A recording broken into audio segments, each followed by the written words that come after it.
Hi friends, Rohit शिक्षक भर्ती में एक बार फिर से आपका स्वागत है। और 5000 जूनियर अध्यापकों की भर्ती परीक्षा के साथ प्रधान अध्यापक और लिपिक की परीक्षाएं भी अब चर्चाओं में है, क्योंकि अब ऑर्डर रिजर्व हो चुका है और सरकार फ्री हैंड है। और इस समय सरकार का दोबारा जो बेसिक शिक्षा आयोग है, उस जो प्रोन्नति बोर्ड है, वो अब हरकत में आ गया है। उसका जो कार्मिक विभाग है उसने भी अपनी रिपोर्ट सौंप दी है।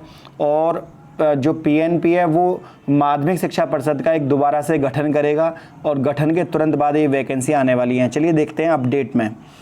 शिक्षकों के 5000 पदों पर जल्द ही भर्ती देखने को मिलेगी और लिखित परीक्षा से भर्ती होगी। ये भर्ती नए नियमों के मुताबिक होगी। राज्य सरकार 2019 में अध्यापक भर्ती परीक्षा नियमावली 1978 में संशोधन कर दिया है। इसके तहत शिक्षक चयन की लिखित परीक्षा राज्य स्तर पर होनी है। उधर सहायता प्राप्त जूनियर हाई स्कूलों की भर्ती यहाँ पर आने वाली है। इसी प्रदेश में जल्द ही 3049 सहायता प्राप्त स्कूलों से रिक्त पदों की संख्या आ गई है।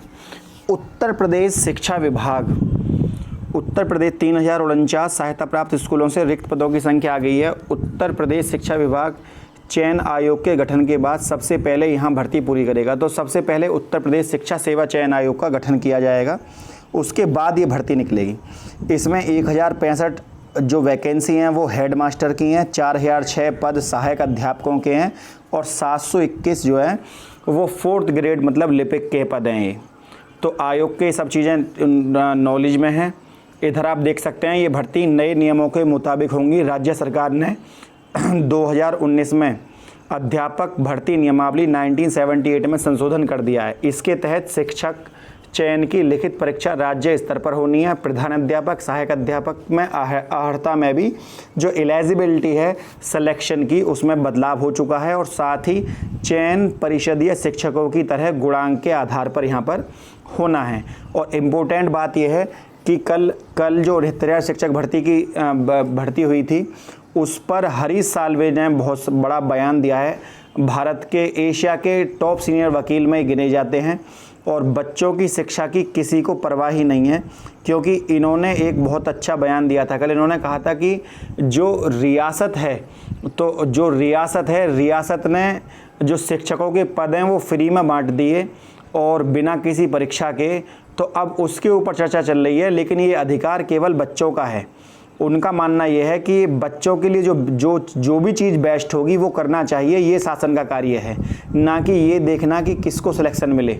सिलेक्शन उसको मिले जो बच्चों के लिए योग्यतम से योग्यतम हो। तो ऐसी बात चल रही है।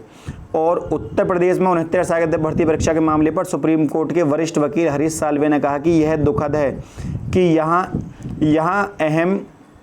यहाँ वहम इस बात में सीमित है कि रियासत पाकर जो सरकारी पद पा गए हैं, क्योंकि ऐसा हुआ था कि जो पहले शिक्षा मित्र को रखा गया था, कुछ समय 5 साल के लिए रखा जाता था, लेकिन रियासत की भेंट चढ़ गई पूरी भर्ती और उनको परमानेंट कर दिया गया। और परमानेंट के बाद उनको सैलरी दी गई और फिर रियासत की भेंट दोबारा भर्ती चढ़ी और उनको निकाल भी दिया गया।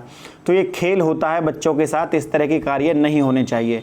उनका सीधा कहना था कि जो भर्ती प्रक्रिया है उसमें बेस्ट से बेस्ट कैंडिडेट लेना चाहिए, चाहे वो शिक्षा मित्र हो, चाहे बीटीसी हो, चाहे बीएड हो। जब आपने परीक्षा कंडक्ट कराई है तो जो गवर्नमेंट है वो फ्री हैंड है, वो मेरिट कितनी भी लगा सकती है। और सबसे अच्छा बयान उनका ये था, उन्होंने ये कहा हरीश साल्वे सर ने कि मेरिट ऊंचा उठाने से कोई सुनामी नहीं आ गई है, क्योंकि जब 4 लाख बच्चों ने परीक्षाएँ दी थी, तो जो सरकारी स्कूल में पढ़ने वाला बच्चा है उसकी डिमांड होगी कि वो सबसे बेस्ट से पढ़े, तो हाई से हाई मेरिट लगाकर यहाँ बच्चों का सिलेक्शन हो। इस तरह की बात उन्होंने यहाँ पर कहा। तो ये इम्पोर्टेंट, उन्होंने बड़ी अच्छी चीज़ कही। आप देख सकते हैं, रियासत पाकर शिक्षक पद हासिल किया जाए। तो ये रियासत पाकर जो शिक्षक पद हासिल किया जाए, ऐसा नहीं होना चाहिए। ऐसी बात पर उन्होंने प्रकाश डाला। और कट ऑफ बढ़ाना गलत नहीं है, ये बात सरकार ने भी मानी है। तो उन्होंने कहा कि ये कोई वैसे नहीं है कि रियासत में पद बांट दिए।